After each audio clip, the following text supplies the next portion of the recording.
dear YouTube family, welcome back to Voices with Ralph Gordon. I hope you're doing well. Today we're going to be looking at a book by retired Admiral William H. McRaven. And in 2014, he gave a speech or commencement address at the University of Texas, and it went viral. The speech went viral. It was about a 20-minute speech. And he recounts in the book that wherever he went, folks remembered the speech, mentioned that they saw it, but they wanted more. Because of that, after about 3 years of hearing this, his premise of the book is that these little things that we do, these little tasks, if we do them consistently, they can change our lives, and by extension, each life being transformed or changed can change the world. So it's one person at a time making an impact and then changing the world. Here's the book.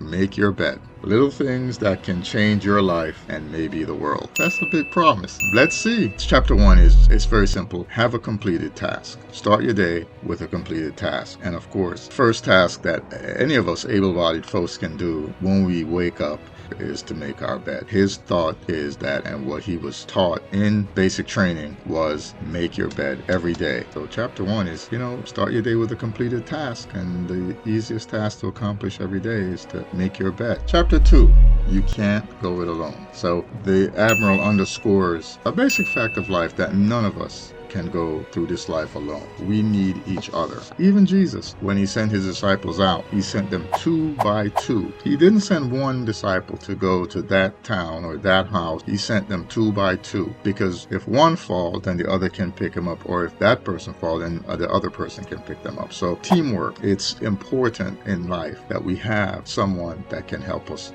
paddle. Chapter 3, only the size of your heart matters. In chapter 3, he starts off by saying, if you want to change the world, measure a person by the size of their heart. He gave an account that he experienced in basic SEAL training. There was an undersized trainee, and they had to go into some rough surf for a scuba diving exercise. And the instructor came up to the trainee, the recruit, and basically kind of emphasized or overemphasized to the trainee how small the trainee was. And he held the flippers up to his face and was like, you sure you want to do this?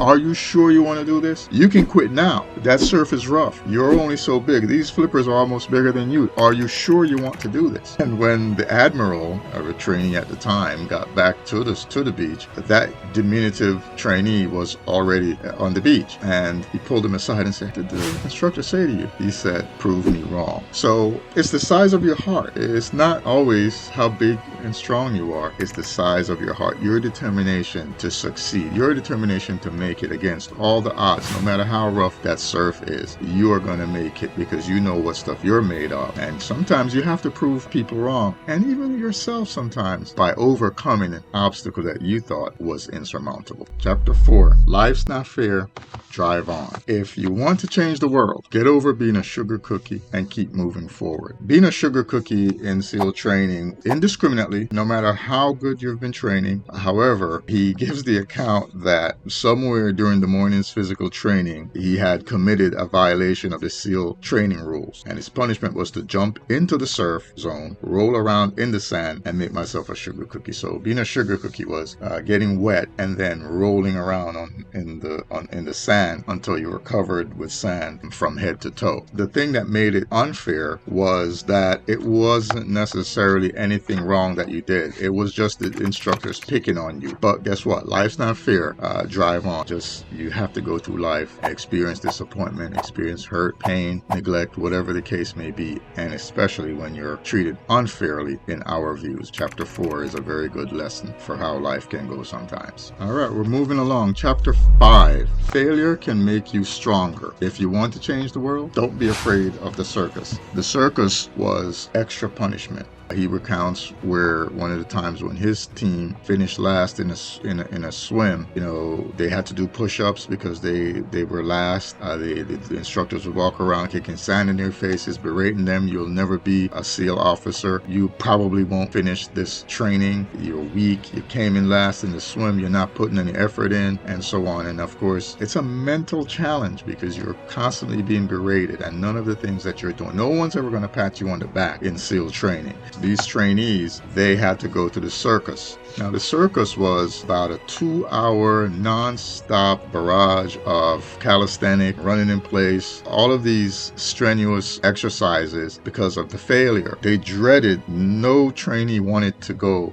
onto the circus deck because you know you're going to be exhausted. Then, when you're exhausted, you go to sleep, you get up the next day, but you're exhausted. So you're probably not going to do well in the swim. You're probably not going to do well in the run. You're probably not going to do well in the obstacle course. So it's a vicious cycle. But what Admiral McRaven realized is that even though there was failure in one particular training event, going to the circus, after they would do that a couple hours additional every day, it was making them strong. The lesson there is don't be afraid of failure, because failure can make you strong. It can teach you where you're falling short, but it comes and it can make you so much stronger because you're failing, but you're not just failing and falling. You're failing and training. You're failing and exercising. You're failing and getting mentally tough and being able to face that challenge. No, it's like, yes, I can do this. I can take this circus. At first you dreaded it, but then you realize, you know what? It's making me stronger. I'm a SEAL. That's why failure can make you strong. So don't be afraid of the circus, and don't be afraid of failure. Failure comes to make you strong. Chapter 6.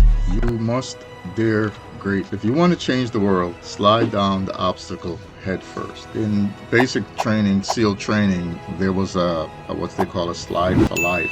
He recounts how, he would do it the safe way, and it's timed, but you do it the way that he's doing it, you're afraid. So you want to be very careful, because usually the slide for life is high, and there is either water, or they tell you there's alligators in the water. When I was in boot camp doing the slide for life, they tell you there's alligators and things in there. But he was afraid. I don't know how high it was for their training, but he didn't do it head first. Eventually he said he just mustered up enough courage to go head first. And as a SEAL, they have to be brave. And I mean, SEALs are usually, these are the guys that, went in and found, when they hunted for bin Laden, I think SEAL Team 6 might have been the name of the team, that the lead in finding bin Laden and other terrorist groups and other terrorist cells as well. And he tells that over the course of a decade, he would come to realize that assuming risk was typical of our special operations forces. What he points out is that they do take risk, but it's calculated risk. They're not just risky as someone that's driving recklessly on a highway because they like to go fast. It's calculated risk. They know the risk, they know their training, they have studied the enemy, and they have planned, and then they go and execute the plan, knowing that failure could lead to death. But it is calculated risk. It's not just reckless abandon, but we have to be willing to understand what we're up against and face it head first and deal with it.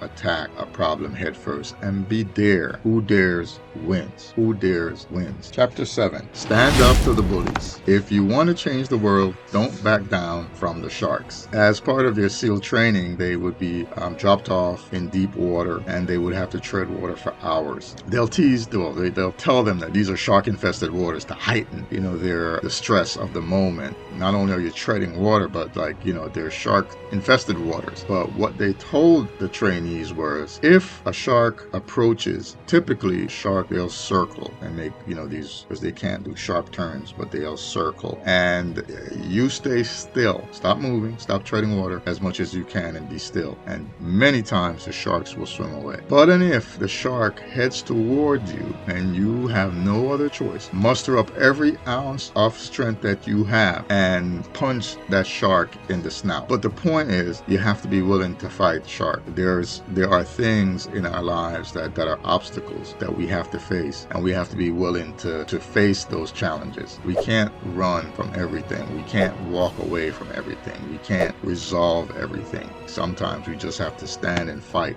But God did not give us the spirit of fear, but of power and of love and of a sound mind. And there are times when we have to raise up a standard and stand up against the bullies. I believe, like the Admiral is saying, stand up to the bullies. The culture can be bullied. The culture can be so bullying, but we have a God that we can trust, and we don't have to be afraid. Chapter 8, Rise to the Occasion, says that if you want to change the world, be your very best in darkest moments. The training exercise that he used to emphasize this little lesson is when they had to simulate diving out into deep water to a vessel, attach a mine to the keel of the vessel, and swim back. This was a very dangerous mission because these missions are usually done at night because it has to be the cover of darkness so that it cannot be seen, and you have a high probability of success when under cover of darkness. This training had the highest probability of someone getting hurt or dying based on the experience that the instructors have had down through the years of SEAL training. One of the instructors said, "Tonight we find out